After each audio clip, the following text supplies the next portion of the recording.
Hi guys, it's H1Z1 here and welcome back to another video, and today, after about 2 months of not uploading, I'm going to be talking about the new H1Z1 update for King of the Kill that was just recently released in April 2017.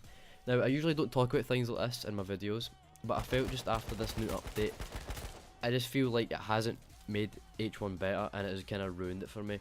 Now, this is going to be like a hate video or whatever. I know Daybreak get a lot of shit towards them and like, I don't really want to be firing stuff at them, because I know they get enough of that, but I still wanted to just talk about it a little bit and just provide a kind of bit of feedback in a way.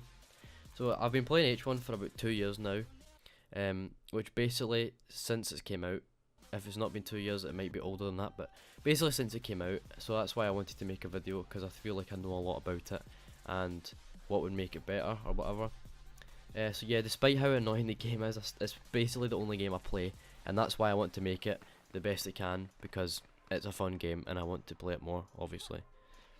Alright, so first I'm going to be just talking about the way the game actually physically looks. For some reason, and I don't know why they done it, but the game looks far too dark. Now, I'm going to probably show a bit of comparison footage over the top of my commentary here about what the game looks like.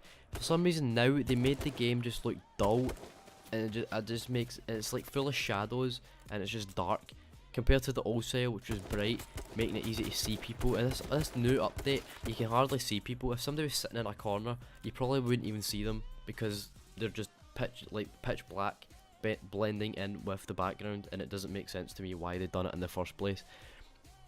But yeah, the next thing, other than that, is to do with the new colouring system with the hit feedback. So what they've done is they made different colours for each part of the body you hit with your weapon. So like the colour red is for when you hit flesh, yellow is for armour, but yellow is also for helmets, and that's what I want to talk about.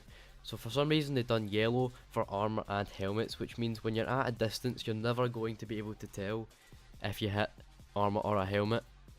You're just going to have to assume that you hit something, which doesn't make sense to me. So I think that they need to change that to make it a separate colour. Another thing, it's kind of related to the hit markers, is you now get white hit markers when you hit vehicles, which at first I thought, okay, that's fine, but for some reason now it just seems to distract you when you're trying to shoot somebody out the vehicle, because you can just be shooting, like firing your 30 rounds of an AR into the vehicle, but you're just getting these little white hit markers, and they're just kind of distracting you from actually hitting the person driving it. I don't know, maybe it's just me, but it just kind of makes it a bit off-putting.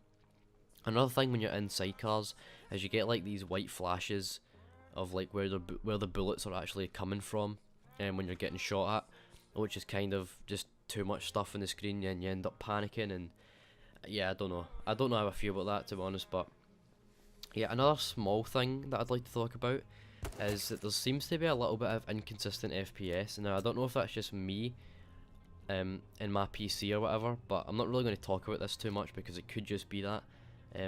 Although I have seen a difference, even though they said that they optimized FPS for cities and stuff in residential areas, but I don't really see it. I don't know, it gets kind of on and off for me, so who knows. Another small but really stupid thing in my opinion is, why did they board up the houses in other areas to loot? Like, genuinely, what was the point in that? I don't see anybody complaining about there being too many places to find stuff. Like, did anybody say, oh, the whole residential area is open, why do we need this house, let's get them out? I don't think anybody would have said that at all. All that does, for me at least, is make the map look different. And I know that probably sounds stupid, but having some bolded up houses makes the areas which were really easily recognisable just kind of, I don't know, they're just different now. And it kind of gets me confused to where I am, even though I know the H1 map pretty much perfectly at this point. So yeah, I don't know why they've done that. The last major thing, and probably one of the most annoying things in my opinion, is the car mechanics. The cars need to go back. Everything about the new system is shit, let's be honest.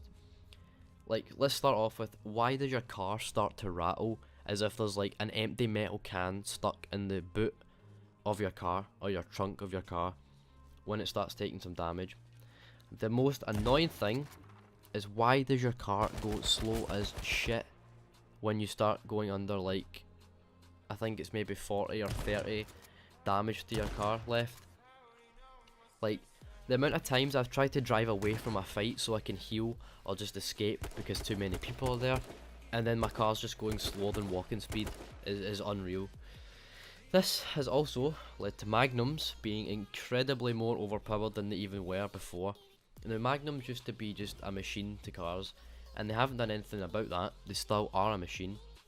The only thing they've done to patch them was make the bullet drop more drastic, which doesn't even really affect them because you'll be shooting them in decently close range anyway, I think. I think they genuinely forgot that cars can be destroyed in about 2 mags of a Magnum, and now that they can just stop cars functioning properly, it doesn't make sense. So I think they need to like revert that back to normal. The only really decent thing they added in, other than the decent-ish hit feedback, is a spectate feature, which should have been in the game anyway, but at least it is in now. So they could have at least added like duo and 5 leaderboards to make the game, or those 2 modes, actually playable, like worth playing, I should say. Another thing is when your helmet and your armor shatter. I haven't really decided if I like that or not yet, so I can't really say too much. It is kind of helpful, but at the same time it kind of puts you off. But yeah, anyway, that's just kind of some of the things I thought that I didn't really like about the update. Like I said, this isn't just to talk shit about Daybreak, but I feel like the game is just so different now, and I just feel like it's harder to hit people and just play it and enjoy it now. And I just don't enjoy playing it anymore.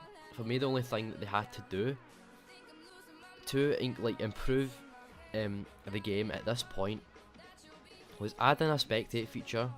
Obviously that's just a kind of extra thing that you needed, and make hitboxes better and increase the rate at which bullets travel, because I could genuinely throw a ball faster than a bullet would hit a wall in that game. Like, I could throw faster than the bullets travel. But yeah, that's pretty much all I have to say. You might not agree, but that's just what I think. Like, they didn't have to do so much. It just doesn't feel like H1 anymore. Probably still going to play it, but I don't know. We'll just have to see what happens. And yeah, so thank you guys for watching. If you guys did enjoy, be sure to leave a like and a comment. If you really enjoyed, subscribe for more in the future. I'll see you guys next time.